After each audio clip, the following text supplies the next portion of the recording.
What kind of coward tries to rip an oxygen tank from a dying woman's hands? That's the question I was screaming inside when two strangers showed up at our porch, clipboards in hand, acting like they owned my mom's right to breathe. It was a Saturday morning in Springvale, the kind where the air smells like fresh dew and bacon sneaks through cracked windows. My mom, Ellen, was parked in her recliner on the patio, shaded by the oak tree Dad planted back when I was a kid. A knit blanket lay across her lap. Even though May was warm, she always said her knees still felt the chill of 67 winters. Next to her stood her oxygen tank, a tall, humming cylinder she called Buddy. Don't ask me why. Since her COPD diagnosis 3 years ago, that tank was her lifeline, as much a part of our home as the creaky porch swing. Without it, she couldn't make it to the kitchen, let alone her beloved garden. My brother Nathan was due back next weekend. He'd just returned from his final deployment in Germany, an army medic with a quiet edge, the kind of guy who only spoke when it counted. Today, it was just me, Sarah, and Mom, soaking in the peace we fought to keep. Then came the knock. Not soft, not neighborly, but sharp, like someone was daring us to ignore it. I pushed open the screen door and squinted into the sun. 2 men stood there, no cop car, no badges, just a black SUV parked crooked across our driveway, an HOA logo slapped on a cheap magnetic sign. The taller one, lanky with buzzed hair, clutched a clipboard. The other, stockier, had a GoPro strapped to his chest like he was auditioning for a SWAT team. "Morning," the tall one said, no smile. "We're with the HOA compliance unit." My stomach twisted. "Never heard of it," I said, arms crossed. "Newly authorized," he said, eyes sliding past me to Mom's tank. "We're auditing code violations in Sector 3C. Reports say medical equipment's being stored in plain VYEW." Time froze. Mom was dozing, head tilted, her breathing synced to the tank's hiss. That machine was her lungs, and this guy was eyeing it like it was junk. I stepped outside. "That's my mom's oxygen. She's 74, stage 4 COPD. It stays because she needs it. You want her gasping indoors just to check some HOA box?" The stocky one chuckled, low and mean. The tall one clicked his pen. "Ma'am, we're not debating medical needs.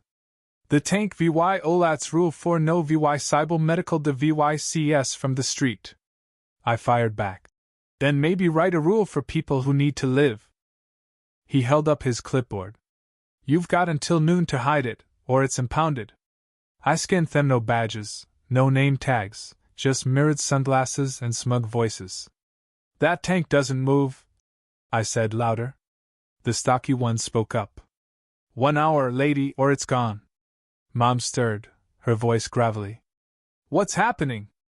I tried to keep it light. "Just some guys who think they're big shots, Mom." But she'd heard enough. She leaned forward, gripping her walker, her breath shallow. The tall one stepped closer. "Don't you dare!"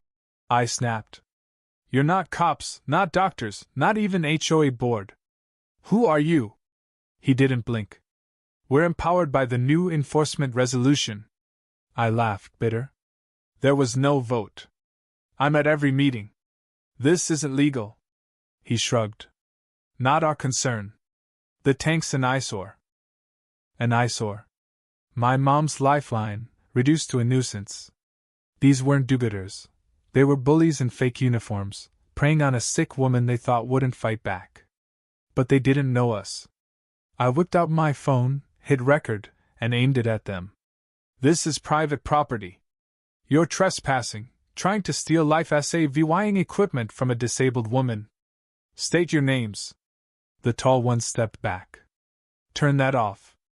"No way," I said. The stocky one moved toward me, close enough I could smell his cheap cologne. I said, "Turn it off." Gravel crunched behind them. We all turned. A black truck rolled into the driveway, engine growling low. The door swung open, and Nathan stepped out, duffel in hand, boots dusty, eyes scanning like he'd already sized up the threat. I'd texted him 30 minutes ago, not expecting him to show. But here he was. Mom's lips tightened, her hands shaking not from sickness, but from something deeper. Not fear of death's outlived cancer, buried dad, raised us through hell. This was the fear of being erased, turned into a checkbox by men who didn't know her name. You okay, Mom? I asked. Her voice was steel. Don't let them touch it. The men shifted, the tall one cocking an elbow, the stocky one tapping a laminated sheet. They thought they could intimidate us. They were wrong. I'm calling my brother, I said, though Nathan was already here. They didn't react, thought it was a bluff.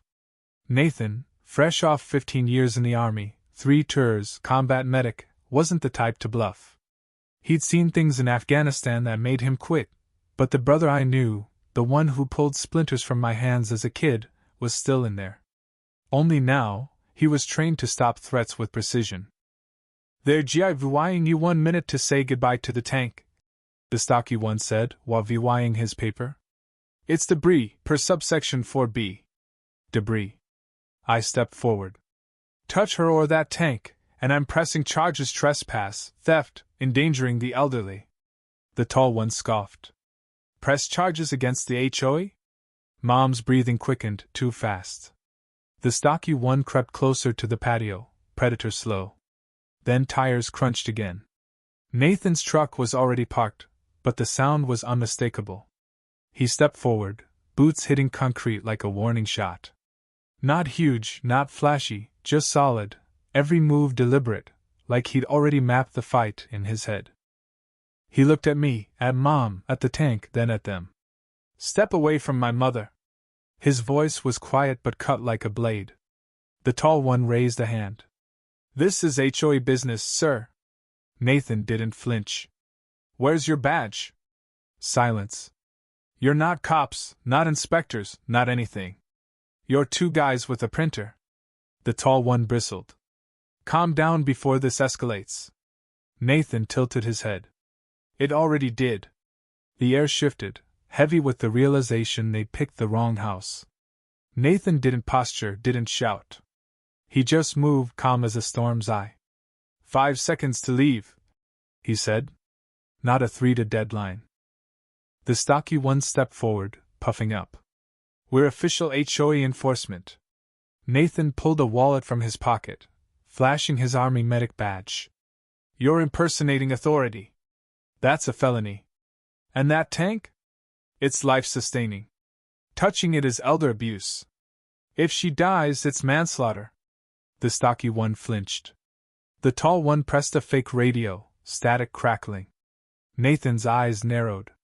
Try that toy again, and I'll show you real communication. Doubt crept into their faces. Then the stocky one snapped, lunging for the tank. Mom screamed, a raw, piercing sound. I shouted, but Nathan was faster. In 2 steps, he grabbed the man's wrist, twisted it, and slammed his shoulder down. The guy spun, crashing onto the patio with a sickening thud, groaning, arm limp. The tall one roared, charging like a bull.